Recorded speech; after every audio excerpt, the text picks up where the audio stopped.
where we are with this is basically that it is the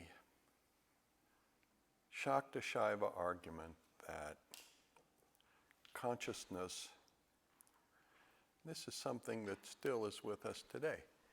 People recognize that biochemical processes cannot explain consciousness.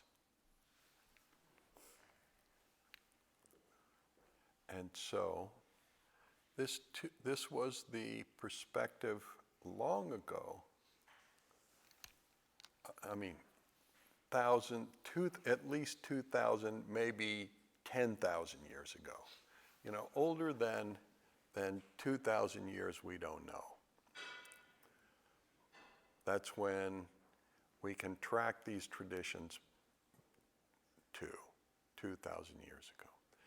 But for a long time, people have held strongly to the notion that consciousness itself is the basis for all manifestation. There is only one, and that one is subjective awareness, permeates everything. So the universe and everything in it, and you know, there's so much about the universe that we can't see, and it may not be possible for us to know. It just may not be possible to know.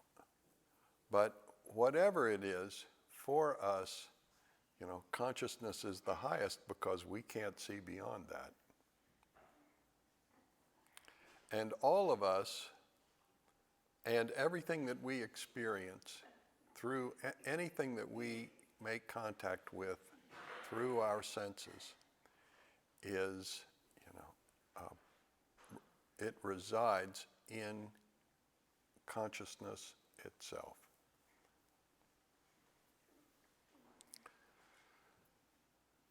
And further, that consciousness is not a dead event. It can't be. It can't be. And you know, the truth is Vedanta is just wrong. Vedanta says that consciousness exists without motion. And motion is the basis of all delusion.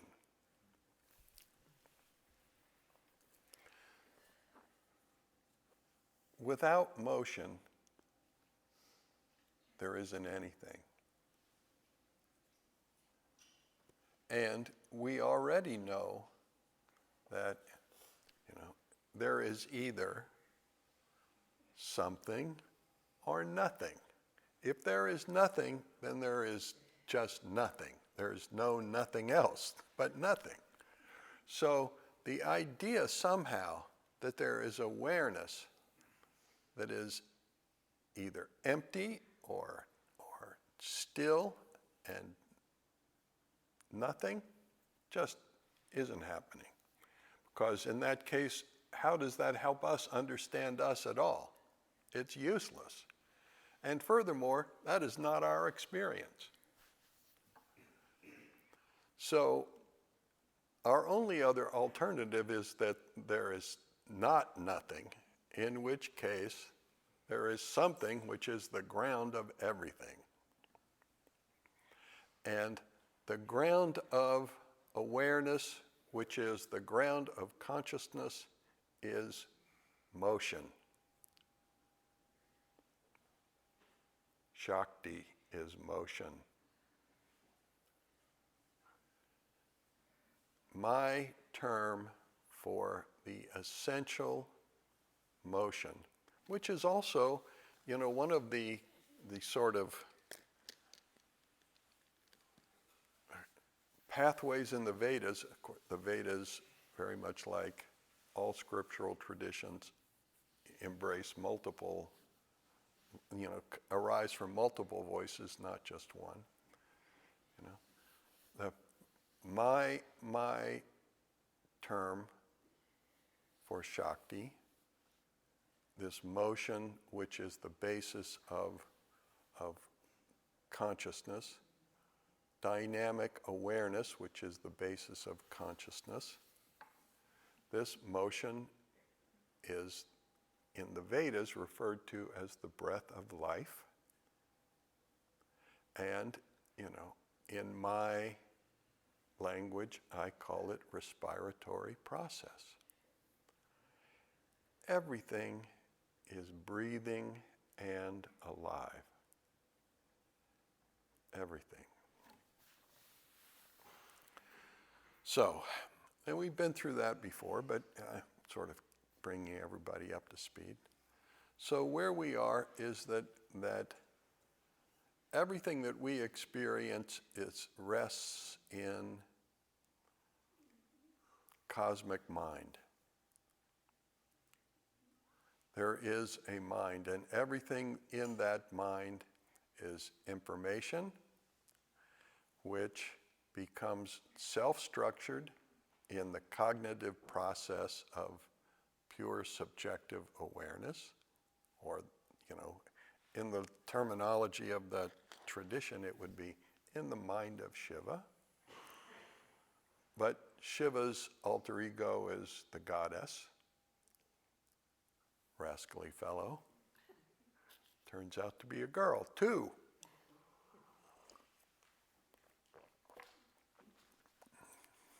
Hallelujah. Actually, Shiva, the ultimate reality transcends gender.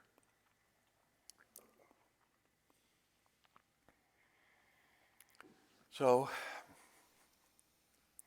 everything is cosmic mind. We are cosmic mind. And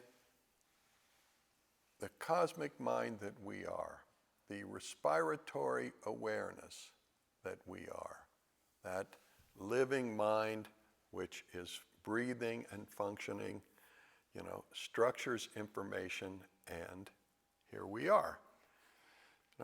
We become, the text states this emphatically, we become, because of our sense functions, we become deluded about the nature of our own source and our own capacity.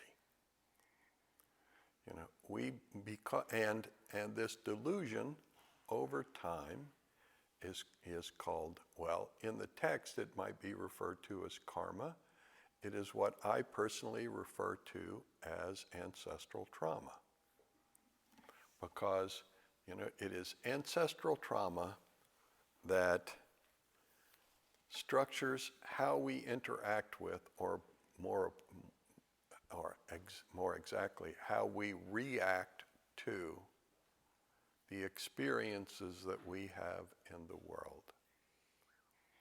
This ancestral trauma is known at least in Catholicism, in other forms of Christianity as their original sin. Okay.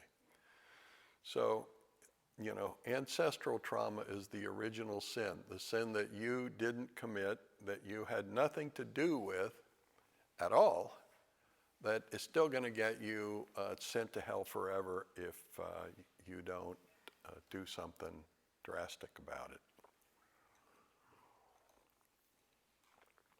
According to the Palestinian religions. Karma is the idea within the South Asian traditions, and karma is something which is available for us to deal with. We can overcome it.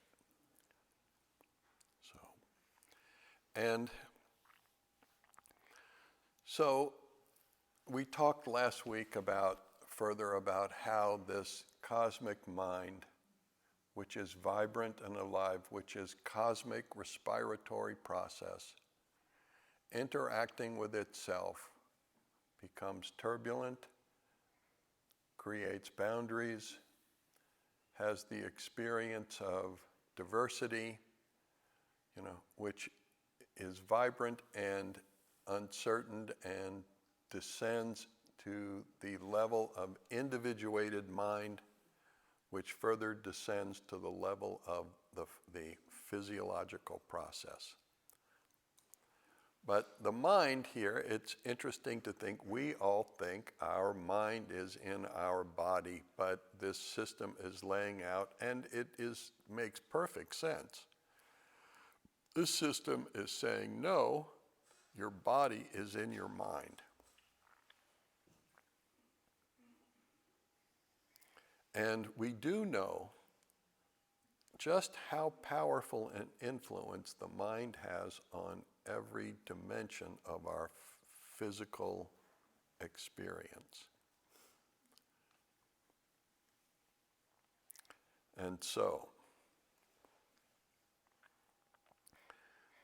the text describes, it doesn't describe, I describe, based on my study of a wide range of scriptures of this tradition, the scriptures of this tradition, how that breath of life, respiratory process,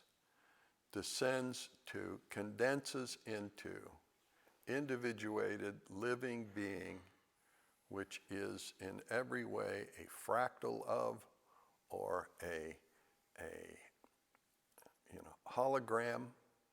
holographic representation of the whole.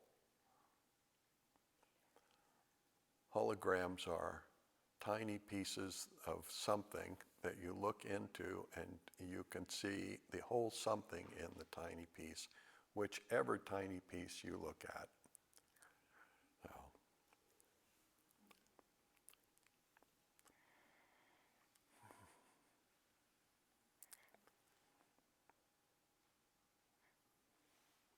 And the descent of this breath of life, this conscious and dynamic process, descent meaning this condensation of it into individual form, is called Kundalini. Kundalini is the energy of, the motion of the respiratory process that is cosmic, that has condensed itself through its own natural process into billions of small processes, which are nothing other than the vibrancy of the whole.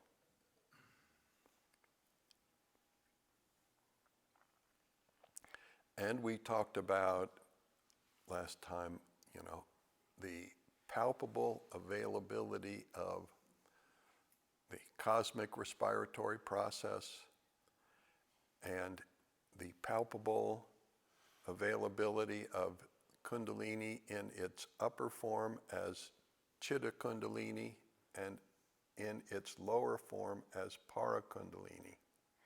Noting that Prana Kundalini,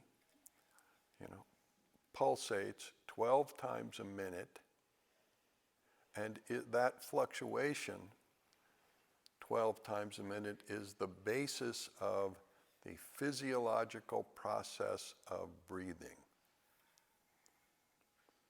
And this physiological process of breathing is also known as a japa japa, the mantra that repeats itself, and this mantra that is repeating itself is the mantra that is the cosmic awareness, that is divine awareness. It is the divine subjectivity that repeats the mantra, Soham, which is respiratory process on every level. And this mantra, which repeats itself, is the basis of our existence and the basis of all physiological process. And when we really understand who we are, then there is a whole tradition of people saying, who am I? the answer to that is I am, the cosmic breath of life. And all notion of I as entangled with a physical body and an individual mind is in error.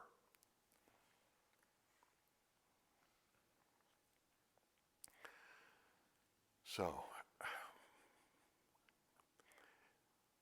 Kundalini is said to be asleep, and that isn't my experience.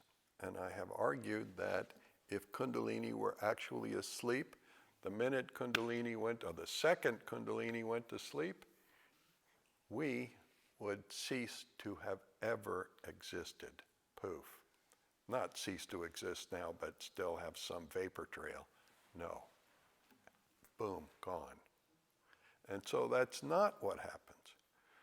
It is that because of the weight, the density of our ancestral traumas and the tensions which have accumulated in us around those ancestral traumas,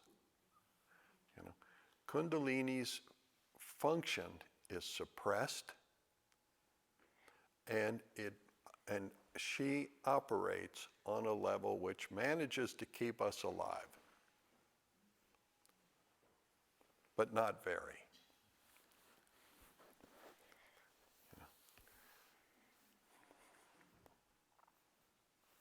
Experiencing pain and suffering instead of the innate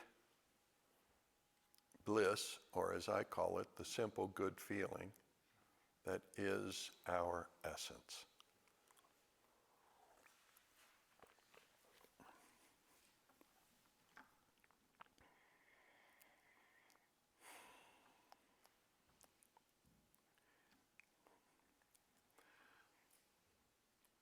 While there's lots of people in the United States who will, and really now around the world, who will argue that with a simple breathing exercise, albeit quite a strenuous one, you will be able to, intensify the function of Kundalini and dissolve your ancestral traumas by that. I personally have never seen it happen, and I don't believe it is true. I think the process of, first of all, within this tradition, it is the contact with a person who has unfolded their own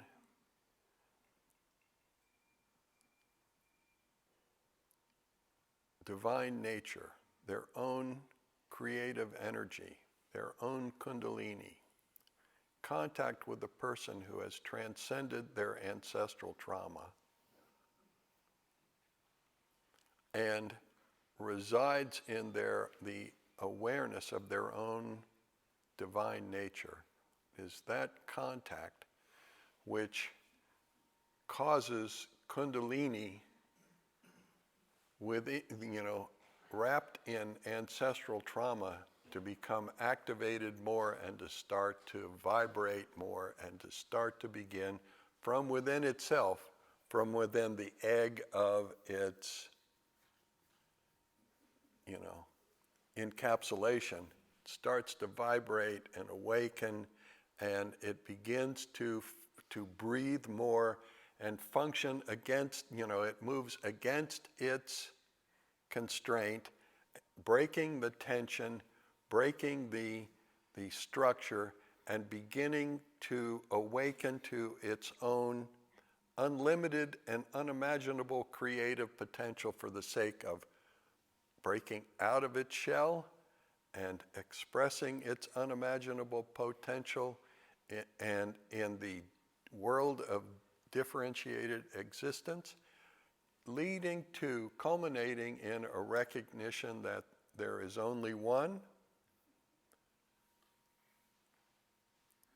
which is beauty and love, and that unfoldment is the expression of the completion of a human being, their reabsorption in their own divine nature, and an end to a cessation of their own, movement in the limited world.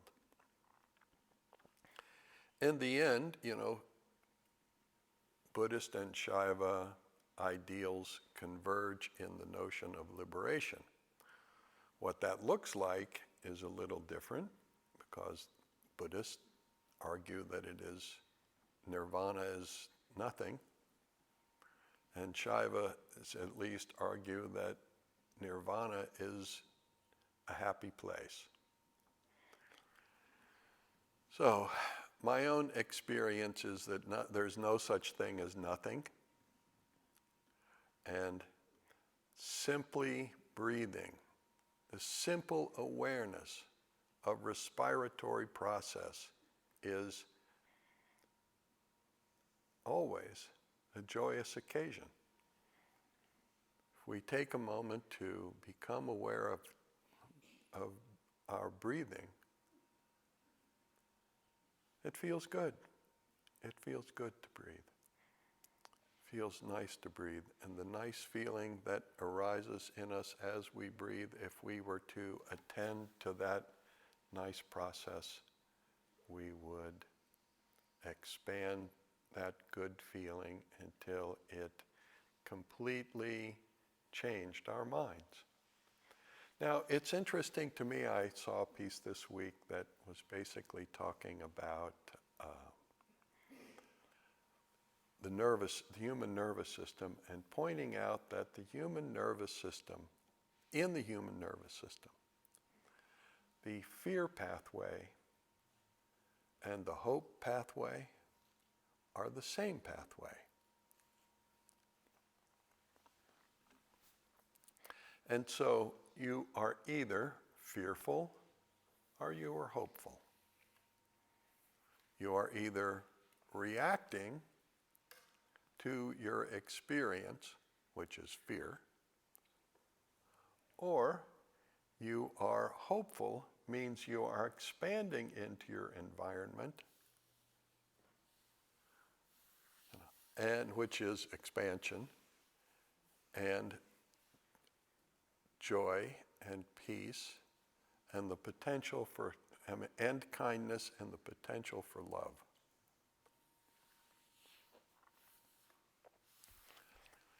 When we encounter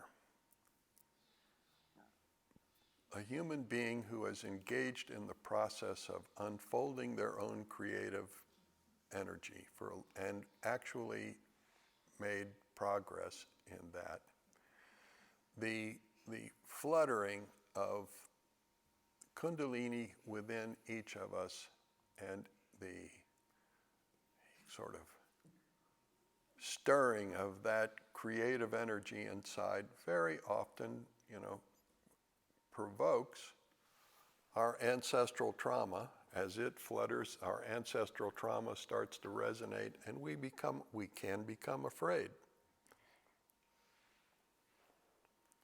Right? Eek! That's because while each of us is born with, and actually I should put it to you differently, each of us is born from the mantra that repeats itself. Each of us is also blessed with another mantra, which I call the mantra of stupidity, because that mantra is, you're getting the sacred initiation now, that mantra is, what's gonna happen to me? What's gonna happen to me? And in fact, even while, our heart and our soul are breathing the breath of life, are being breathed by the breath of life, and within which a simple good feeling is emanating constantly, the mind The individuated mind has been blessed with a different mantra which is constantly saying, what's going to happen to me? And the answer to that question, the response to that question, also embedded in the mind, which is a fear recognition, a threat recognition mechanism, that mind always responds with something not good is going to happen to me. And so, when we meet a person, one of the reasons why people who have done the work and managed the transition, are important to us is because, they become a demonstration of the positive, a demonstration of the kind and caring and loving, simple, good feeling, that we can come back to and plug into and connect with and be held by over and over and over again. And as we make this transition through this process of discovering that what is going to happen to us is ultimately and unimaginably wonderful. But to recognize that what's going to happen to each and all of us is ultimately and unimaginably wonderful, happens in the context of, many, many, many fearful imaginings. And having a place, a bridge, having a bridge that makes it simple and easy for us to transition through the boundaries. Ultimately, they are imaginary boundaries that distinguish us from other, to shift into and reside in the awareness of the one and only that we are. That bridge, that human being who has done this work and made this effort is a really tremendous blessing and a powerful part of our success in our own journey toward liberation from the dullness and the inadequacy and the suffering that ancestral trauma wraps us in.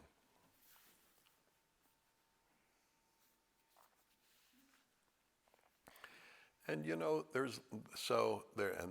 this person can be called a guru, which doesn't mean boss.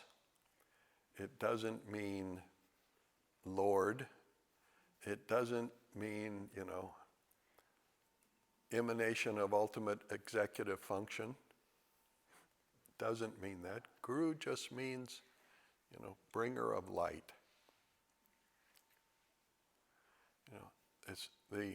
Sometimes it's called guru. It could also be called spiritual friend.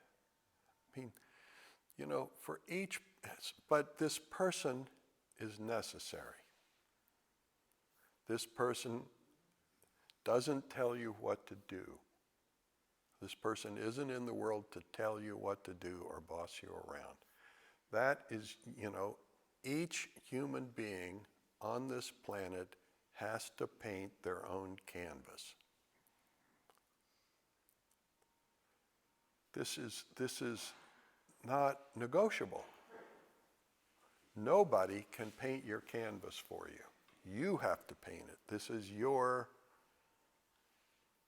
destiny. A guru can't tell you what to do. And my experience in sitting in the center of a spiritual community for over 50 years now is, honestly, I have never in my life Not even once for a minute had anybody who ever actually did what I asked them to do. And at first, I wasn't very good with that when I first started, because what? Now, I don't even, it doesn't even wiggle me for a second. It is simply not my job.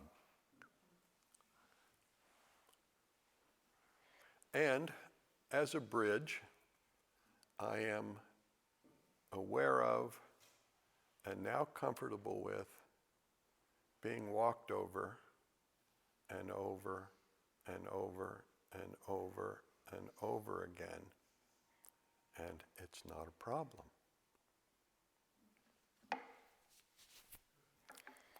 Being a bridge is a good thing, and a bridge is a necessary service to humanity. It's better than being a doormat. At least it's bigger. So, demonstrations. For me, my teacher, first of all, Rudy, was this astonishing fountain of creative energy.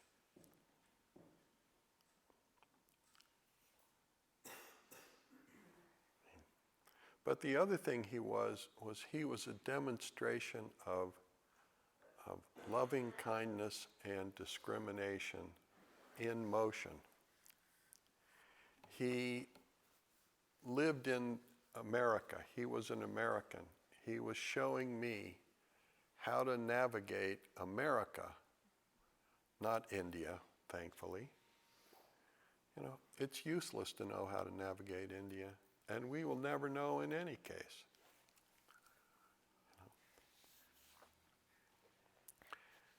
We need to know how to navigate our own cultural context. And for me, Rudy was part of the bridge that he was a bridge navigating the cultural context, navigating it with positively, seeing the world not as a threat, but as a rainbow curtains of light. Seeing it as,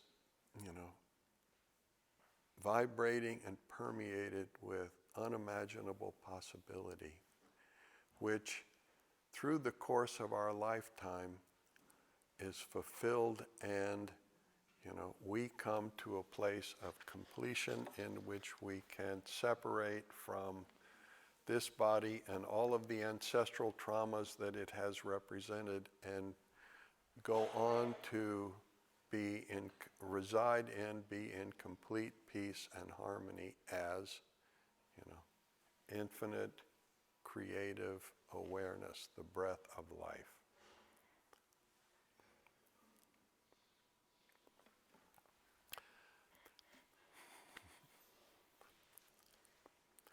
Having a spiritual friend, a teacher, a guru, whatever word you want to use, whatever word works for you, whatever model works for you, that is constantly a touchstone for us and a reminder not to become entangled in fear, and not to become entangled in boundaries, not to become entangled in all of the conflicting mental and emotional structures that we are infused with, as this process, this cosmic process of turbulence is churned up within us. Not to buy in, we are, anyway, this having a place to turn to in which our hearts can touch a bigger heart, and our minds can rest in a bigger framework of wisdom and understanding, allows us to be secure enough to connect with our own hearts,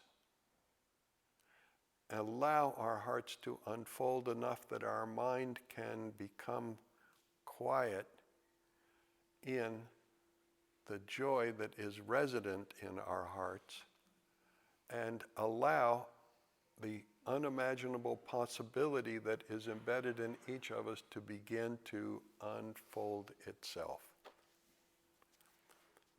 The first thing that has to happen after you find, for whatever, however blessed you are, for whatever reason you are blessed, to have a spiritual friend, to have a guru, to have a teacher. Whatever word works for you is okay for me. The first thing that has to happen is your mind has to come into your heart. Because when is it that your mind has ever been really quiet? When is it? Our minds are quiet when our heart is open and we are feeling happiness and joy.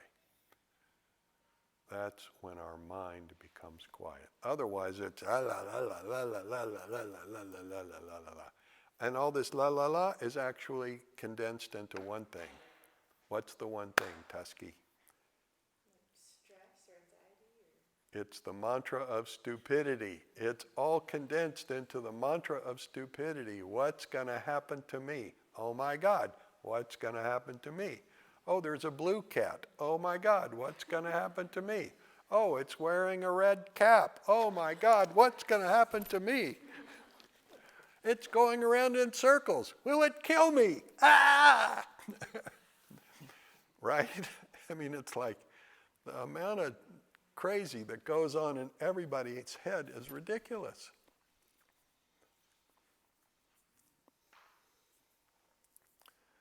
So, bringing our mind into our hearts and connecting to the simple sweetness that is possible for us to hold in the context of a safe space that is unconditional love, allows us to be in contact with that long enough that, or to come back into contact over and over and over and over and over again, long enough that we can begin to, laugh at ourselves and our own craziness and say, oh, I've been around that merry-go-round, 1,000,000 times before. I think I can get off of that now.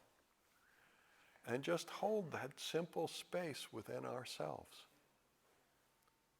That simple sweetness which we can come to and, simply with the awareness of our breath that quiets our mind and permeates our body with a simple good feeling that allows for rhythmic balanced interchange within our physiological systems, which allows for a rhythmic balanced interchange in the upper kundalini of our cognitive systems. And furthermore, allows for our individual mind to come to its place of rest in the vastness of the sky. Well, Nityananda would say the sky of the heart. Padmasambhava Guru Rinpoche would say, Rigpa, the sky of the sky of the mind, to come to rest in the vastness that is the mind of God, the living awareness of the ultimate reality.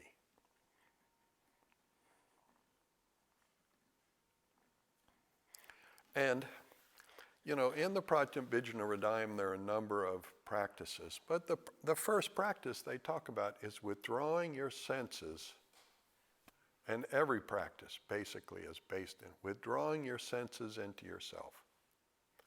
ceasing to be entangled in the world around you, ceasing to struggle with any attempt to make sense out of the world around you.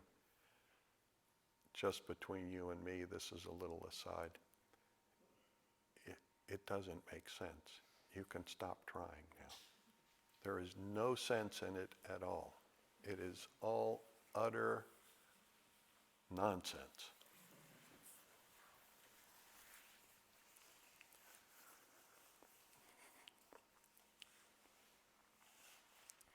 I posted a poem by Hafiz a few times on. I posted it once, and then it has been showed up again and again, in which Hafiz, who's a very important Sufi poet, just as and maybe even more skilled than Rumi, Hafiz was a legitimate poet. Rumi's poetry was mostly extrapolated from long he'd go into trance and talk, and they would record his trances. And then they'd break the trances down into the poetic aspects of it and publish that. But Hafiz is a poet, and he says, over and over and again, and I'm not quoting exactly, over and over again, I have ascertained that the world, the affairs of the world are nothing, come to nothing. Still, we should dance. And so I want to take a minute to talk about, and I wanted to talk about this. All of these sutras talk about withdrawing your energy, holding your energy inside, feeling in yourself, feeling your heart and feeling your heart and feeling your heart, and relaxing your heart and allowing it to open, relaxing your gut and allowing that to open, relaxing your mind and allowing your mind to open, and become in connection with the cosmic mind that allows for you to live in contact, alignment, and flow with the mind of God, allows you to be the breath of God, and allows through you the manifestation of unimaginable possibility.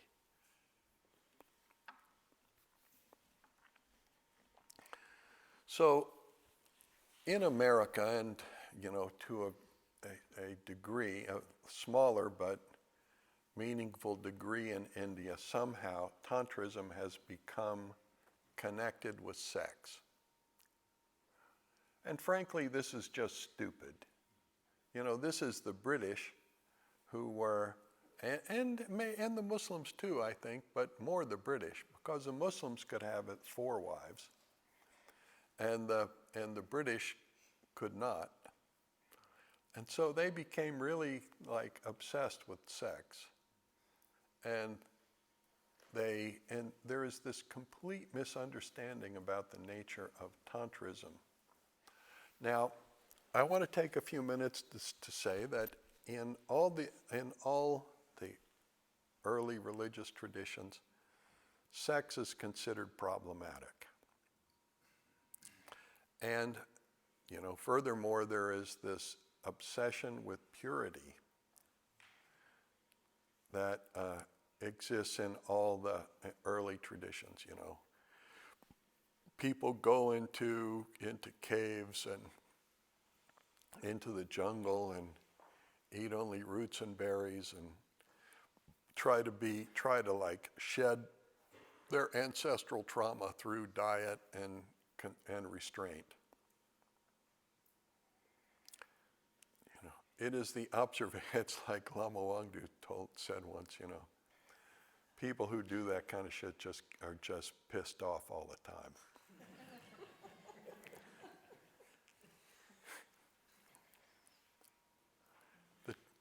This obsession with purity, available through, diet and asceticism, I admire it in one sense, but I want to make it clear to you that the obsession with purity is not about, purity on a spiritual level. And the obsession with purity in the form of diet and in the form of intimate behavior has nothing to do with God at all or heaven. In fact, the Shaivas have a completely different view, which is that the goodness in your heart unfolds as sweetness and love and beauty, which becomes a self-reinforcing system that, facilitates the permeation of your body and your mind with joy. And that joy, that lifting up of your heart, allows for the expansion of your own creative energy, and the entire field of your senses and your experience becoming the arena for the manifestation of the play of divine consciousness, the arena in which unimaginable possibility will be unfolded. Not the arena. This will not happen in an arena in which you're concerned about sin, when you're concerned about purity, where you're concerned about what's coming out of your pooper. Having a sphincter this wide, I can't make it small enough, I'm sorry, is not the pathway to the recognition of the ultimate, the divine reality. It's not.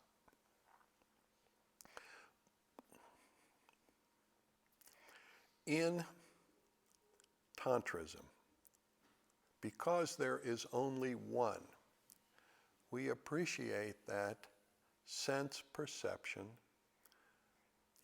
as a higher function, a higher potential than just threat recognition and survival. I should say, threat recognition and survival. And that is the participation in the extraordinary miracle of experience itself.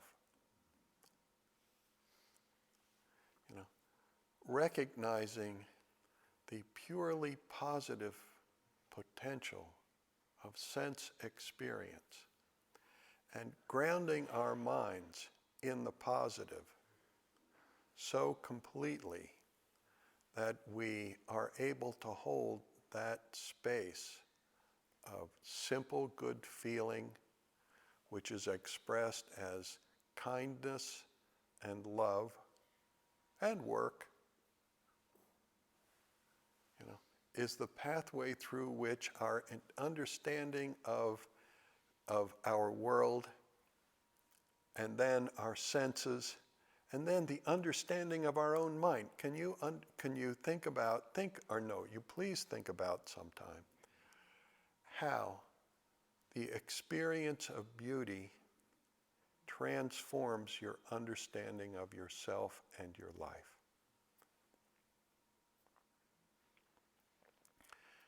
The reason I sit here in this beauty with all you beautiful people, the reason I sit here in this beauty with you beautiful people, the reason I have devoted my life, no matter what the level of material resource I've had, from my own personal physical energy and beyond, the reason I have done that is to to create a space in which I could demonstrate that sense experience is not the basis of evil. And that further, the mind as a threat recognition mechanism makes more mistakes than it does correct choices, but that's okay for the mind, because until the mind is clear that it's not a threat, it is concerned for safety. But here's the thing, there is no safety, and you should stop looking for it. All the rules, the 10 Commandments, all the rules, all the asceticism is about safety. It's about safety for you as an individual. It's about community stability. It has nothing to do with divine anything. When it comes to the level of divine, there are no rules. None. When it comes to the expression of unconditional love from your exploded heart, there is no one rhythm. There is an ever-changing, ever-shifting rhythm, that pure joy, which becomes pure compassion and pure kindness and non-judgment. There's ever-changing rhythm this manifests itself as.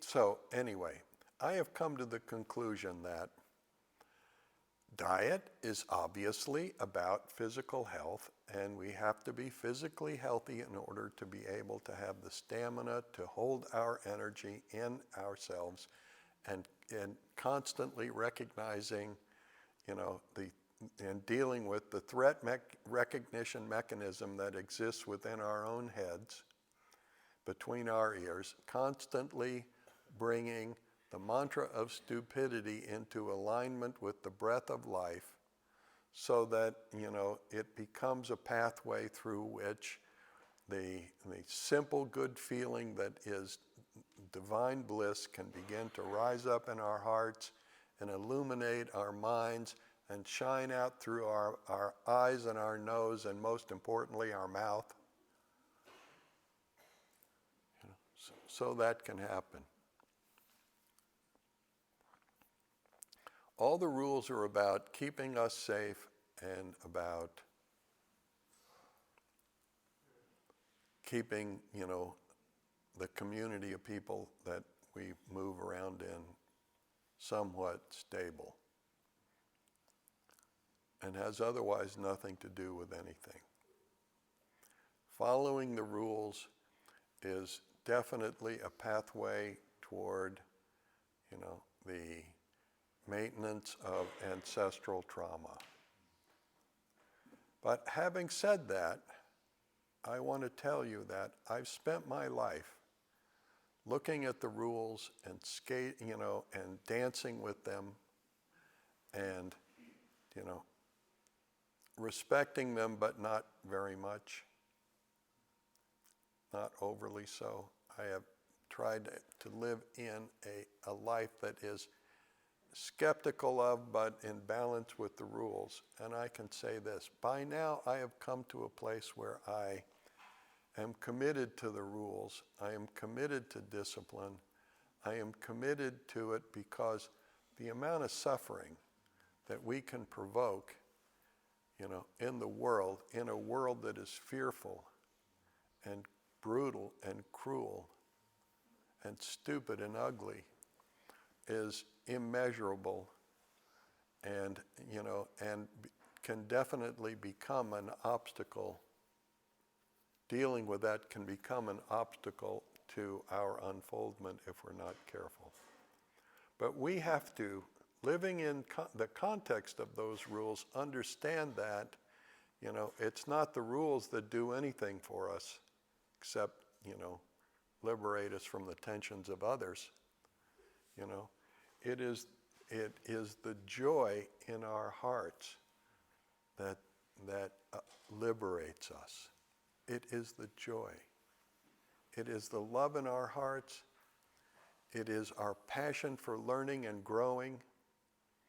It is our willingness and our capacity to respect and love and share with others, to create contact, alignment, and flow with others that nurtures our souls and dissolves the tensions in our chests and our heads and allows us to take from this life an amount of nourishment that will, strengthen and ultimately liberate our souls.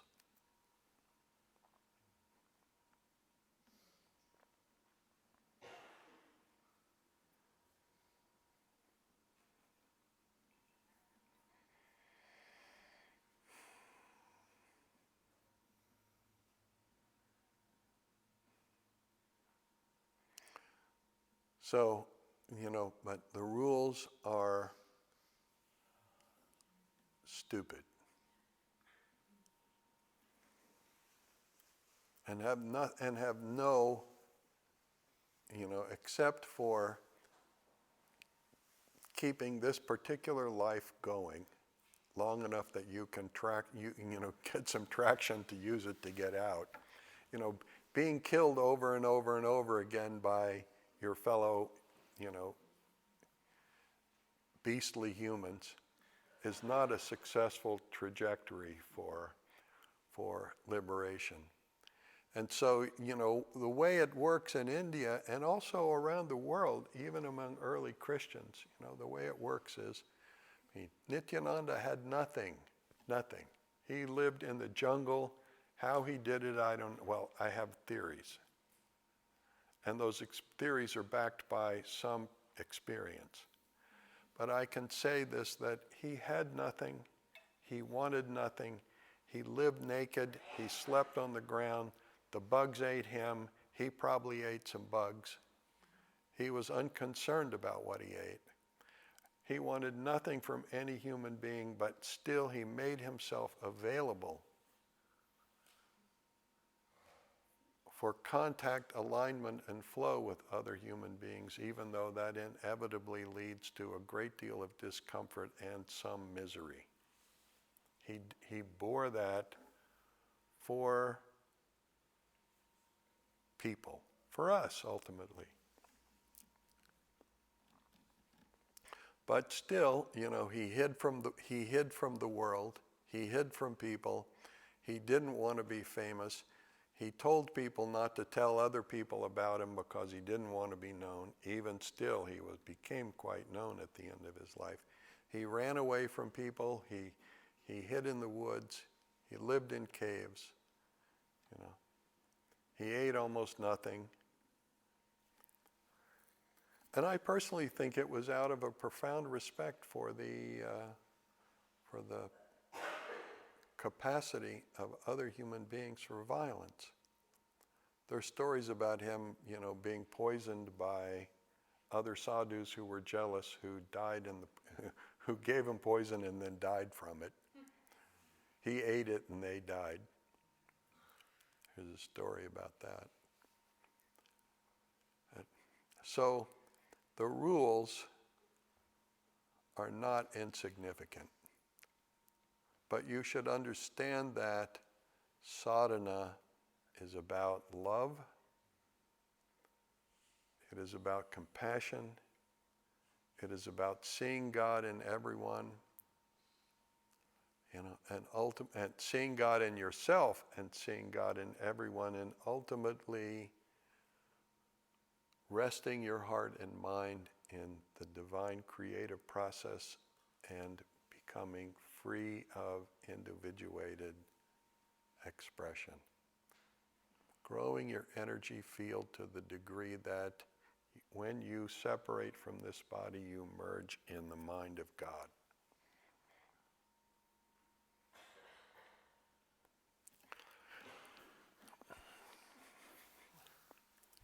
We begin that process in a way, my teacher Rudy taught me to begin this process by bringing my mind, my attention into my heart and asking very deeply, as deeply and sincerely as I could, over and over and over again, until I got to that place of simple good feeling, asking and asking, holding a wish in our hearts we really wish to grow. You know, Rudy quoted the Bible, the only time I ever heard him quote the Bible, which is, you know, seek and you shall find. Knock and it shall be opened unto you. You know, he wanted us to have a wish in our hearts and to hold that wish. And especially to hold that wish, you know, as every objection to that mind and that wish rises up in our minds, and every negative thought and every negative reaction and every tension and every guilt and every shame and every anger and everything that resides inside us comes up and tries to stop us from growing. You know, so for me, you know, I sit with all of you, I sit with myself, I move in my world every single day, you know, holding one thought in my mind relentlessly, and that is that I am in this world to grow. And this is a thought that is the thought that connects you and me to the mind of God, because everything that is to grow. And holding that wish in our hearts and understanding that, you know, we will grow our energy field, we will grow the vitality of our own respiratory process as we merge into divine respiratory process. You know, ultimately, I distill all of this wish to grow. When you say grow what? I say grow love. And growing love begins with growing respect, respecting everybody and accepting everybody, and developing the strength within yourself to hold your heart and mind open with everybody, no matter what process it is that they might be going through, and expect some hateful processes to arise. Expect to encounter some hateful processes, and some stupid processes, and some confusing processes.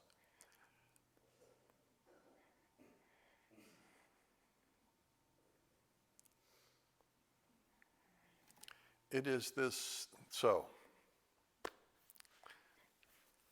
Tantrism is not about sex, it is about joy. And there are many ways to experience this joy. Singing is joyful. Dancing is joyful. That's what Hafiz was really referring to. We should dance. We should be joyful. We should release our cares and allow our hearts to open and take wing and rise up and unfold, and for a little while every day be beautiful.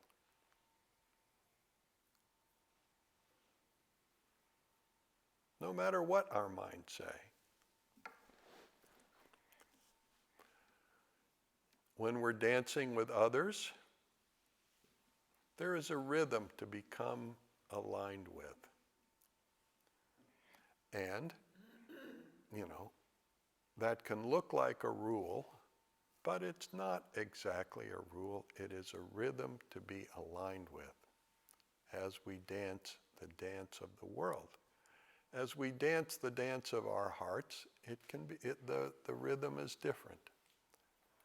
As we dance the dance of taste, or smell, or sight, our sound, that can all be different. And further, we can go into a place in which, all of the sensory inputs fuse into an experience of beauty which just breaks our brain. It's so amazing.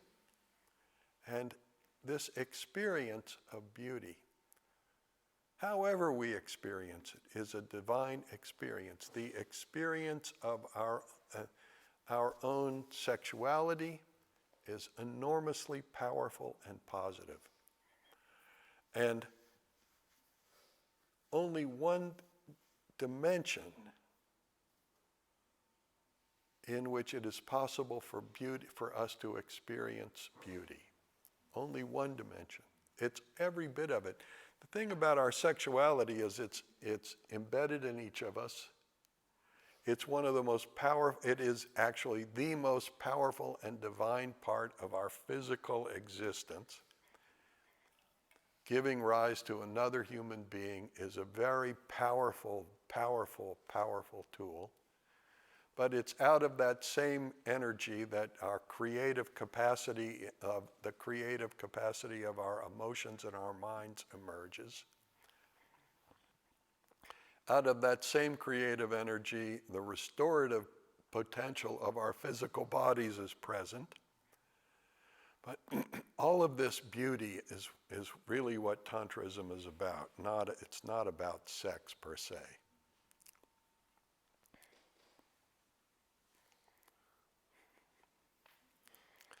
But if you were a person like me who was brought up in an environment that was in which extreme guilt was attached to sexuality, and that dealing with that conditioning, that programming, it takes a little bit of effort. But you should understand that there is nothing bad about anything except closing your heart and being distant from the love which is present there, which is the essence not just of your own soul, it is the essence of the soul that is the universe. The love in our hearts is the ultimate bridge that we cross to transition from our individual existence into the ultimate soul. And there's really only one soul in the world. There's only one soul. There are many, many, many minds.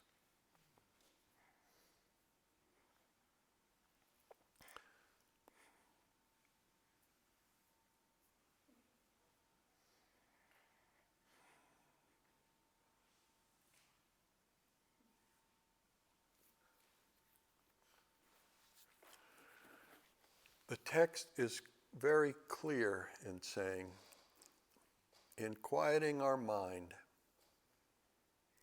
and bringing our mind into our heart and holding it there, and making contact with that simple goodness within ourself that is the doorway to an experience of enormous, loving, creative potential within ourself, which is the doorway to, the loving potency, which is the divine presence that is the source of, the very ground of the all experience. It is holding our mind and our hearts and experiencing that simple beauty which is the pathway to the divine. And holding our mind and our hearts, frankly, a lot of the time we call it work. And I talk about work sometimes, and we talk about these topics, and it can be sometimes a heavy conversation, and we can talk about rules, and that's heavy, and we have rules, and because we need to somehow learn to dance together, so we do, and all that can be heavy. But the fact of the matter is, finding joy in yourself And breathing that joy alive every day is really the pathway to growing and strengthening and liberating your spirit.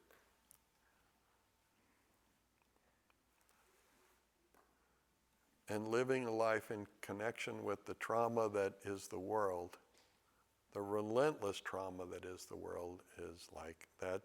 That is, by definition, hell itself. You know, and we're not condemned to go anywhere because we're already here. But the teachings of the ancient sages tell us that nirvana and samsara are the same, that hell is, you know, what is hell for some people is heaven for others, and the simple reason for that is the mind is the slayer of the soul, the mind is the threat recognition mechanism, and your whole challenge in your life, your whole challenge exists between your ears. Your whole challenge, our whole challenge is our own minds. And when we can quiet our mind in the joy that is resident in our own hearts, we have awakened the pathway toward freedom.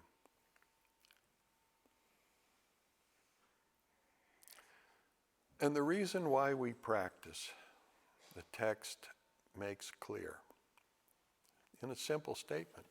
You know, to have a small experience of joy every day, to go back to that simple good feeling, which we breathe to and expand, which becomes richer and fuller and richer and fuller and richer and fuller in cycles. To have that experience is to dissolve the programming, the imprint of our ancestral traumas, and reveal to us, you know, our own divine nature, our own divinity. So over and over and over again, each and every day, as we cultivate within ourselves a wish to grow, which is a wish that should be strong enough to endure throughout our entire life, you know, a wish which can become a pathway for liberating us from fear and confusion, and a pathway toward the passionate embrace of our own creative capacity. We learn to manage our mind and become an expression of the breath of God. Every day, in every way, we become better and better. Finer and finer, sweeter and sweeter. So, I've covered a few topics today, and I've kind of covered this as a loop back to some of the places I didn't exactly go before, previous to this. So we've talked about some sort of basic beginning practice and navigation of the world. And we've talked about a little bit about where we've spiritually, what our context is. And also we've talked in a simple way about what our liberation is. We've talked about, I didn't talk before about teacher. And, you know, but teacher and the stimulation of our own individual creative energy, the individual expression of the breath of life that resides within each of us is a very important topic within the context of this tradition. So, but the most important thing I wanted to share with you, which I think is the recognition that is the culmination of the entire tantric tradition, is that the breath of life, which is the fundamental ground of our existence, transcends any confusion about free will, and has as its own nature – sweetness and beauty. which manifests in the relation to other living beings as respect and love. Respect and love, is the individual expression of divine joy. So, I want to say in summation of the text that we need to bring our minds into our hearts and cultivate, a wish to grow that is stronger than all the tensions and the uncertainty that we are surrounded by. And, trust me, life is completely uncertain, and what's going to happen to me, however stupid the answer is a legitimate issue. It's a legitimate question that we have to have a wish we have to have an answer to that. What's going to happen to me? I am going to grow. And when you are confused about what to do, if you start telling yourself, if you ask of yourself, I really want to grow, and you hold that wish for a little while, then what to do next in the face of all this confusion will become clear.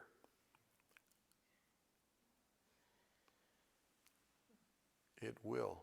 What you will do? Well, I'm in this world to grow. I really want to grow. Where is the step that is growthful? Also, I wanted to talk about a teacher. A teacher is a profound blessing. It's not your boss. The teacher doesn't tell people what to do. A teacher provides the context in which people can understand for themselves what to do. A teacher is a gardener. A teacher keeps a field which is soft, keeps a ground which is tilled, and nourished. It keeps a soil that is free of pests and threats, and an environment in which the seed that is our essential nature can be watered and nourished and open up and draw nourishment and begin to flower to the degree that, nourished to the degree that they can recognize their own divine process and become fully invested in the flowering of that process as an unimaginable possibility.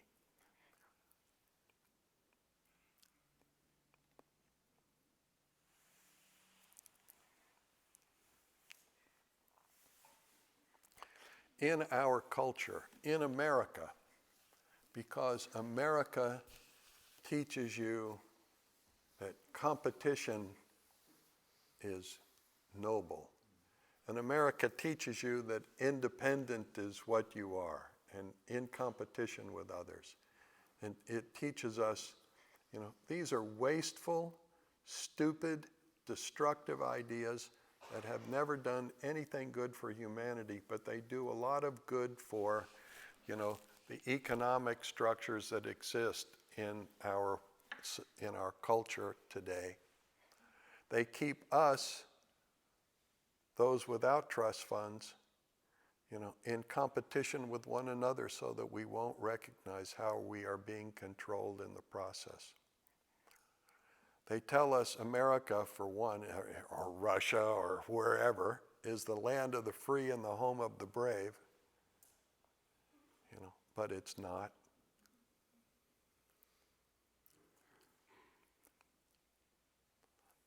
And we have to figure out all this conditioning that we've been exposed to. Teachers,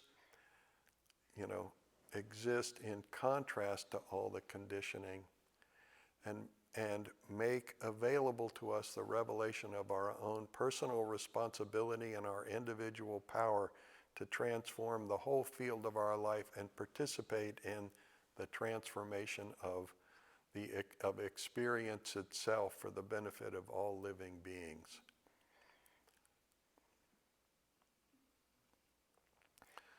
So, and that process is really simple. It's not rocket science. And there are many, many meditative processes that are taught. In the system even, the Vijnana Bhairava teaches 124 different meditations, which is great, except that we only need one.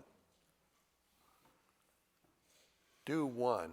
And the one should be the one that quiets your mind and deepens your feeling of your awareness and your experience of your own heart, and the simple good feeling that exists there, that if you ignite that spark will become joy and divine love.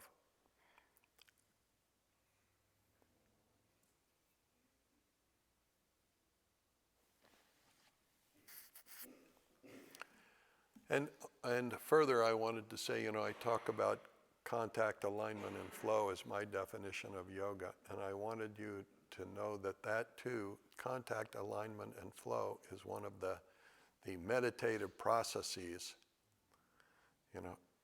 of the perhaps the most sophisticated transmission in all of these traditions, the krama. And it is a meditative process in which we begin to recognize the powerful energy exchanges that are happening in our field, and to allow ourselves to become aligned and nurture and expand those powerful energy processes for the sake of coming to an understanding of the interconnectedness of everything, which then reveals the oneness of the totality.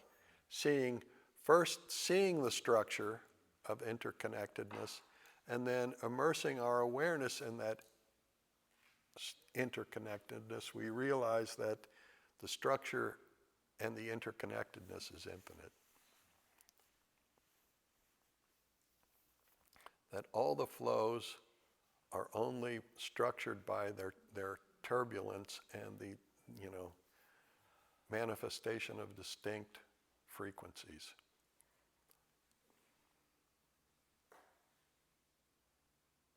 So I'm going to stop now. If you have a question or two, I'll be happy to respond.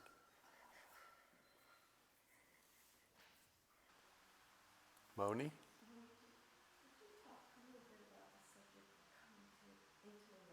Well, coming into alignment is just like if you feel your heart, and you feel your heart, and you feel your heart, and you feel your heart, and you feel your heart. And your mind and your heart are going to become aligned with your body, in your body. You can't escape that. Your body and your mind are connected. So if your intention becomes to transform your heart and your mind, you start to use your mind to feel your heart. Your mind becomes your heart, because the mind takes on the form of most of what it's relating to. You feel your heart, and your body naturally responds. So then you've got this alignment. If you just hold an intention, and you feel, and you feel, and you feel, and you feel, no matter what crazy shit starts going in your head, if you keep feeling it, if you keep reminding yourself you're in this world to grow, and ultimately we're growing love, then you're going to come to a place where your whole body and your mind and your heart are just going to come into alignment. It will do that. All you have to do is simply hold the awareness, and then holding that awareness as an alignment happens, and that simple good feeling starts to emerge, and you hold that, then that is a complete atmosphere in itself that has a whole different frequency and a different structure and a different flow, and that is transformative. If you think about how much feeling good has transformed you in a positive way, as opposed to how much feeling bad has, like, how much bad feeling must somebody who goes around shooting other people have been immersed in their life? I guarantee you, if you're holding love and good feeling in your heart, you're not going around acting violent with other people. You're just not. Right? So that alignment gives rise to the experience of a simple good feeling, which, when you hold that alignment further, gives rise to a very happy feeling, and then your entire environment. When you are feeling good, good things happen in your life. And when you hold that good feeling, even in the face of resistance and obstruction, you get through the resistance and the obstruction, and more good things happen in your life. If you succumb to the negativity, if you succumb to the fear, if you succumb to, the obstruction, and you just allow yourself to densify, all of that energy that you have released within yourself, you have awakened, we could say, in yourself, will crystallize, and you will have more resistance and more structure and more misfortune happening in your life than ever. And you'll just be pissed and say, oh, that fucking shit doesn't work anyway, and I'm going to kill those assholes. So, just connecting, feeling. Connect and feel is the same word. Contact is feel. Feel your heart. Feel your heart long enough that it can open, and your mind and your heart can become aligned. Your mind recognizes, oh, this feels good. This feels really good. I want more of this. I want to feel like this all the time. This is good. And we have a tool. It's not rocket science. It is incredibly simple. Have a wish in your heart and hold it there. Breathe into it. You will become a divine flame. That divine flame will burn up all the bullshit in your life, not without some smoke and a little stink, but it will still burn up all the bullshit in your life. And when the smoke clears, you will see yourself, your real self. So, it's not complicated, Moni. None of this is complicated. We could say contact, alignment, and flow is just respecting and loving each other every day. The whole notion of seva, service to humanity, is really about contact, alignment, and flow. The whole notion of having a guru is about contact, alignment, and flow. The whole idea of liberation as an ultimate spiritual experience is really about contact, alignment, and flow. It's about merging our individual mind with the mind of God. So, all right, we're stopped now.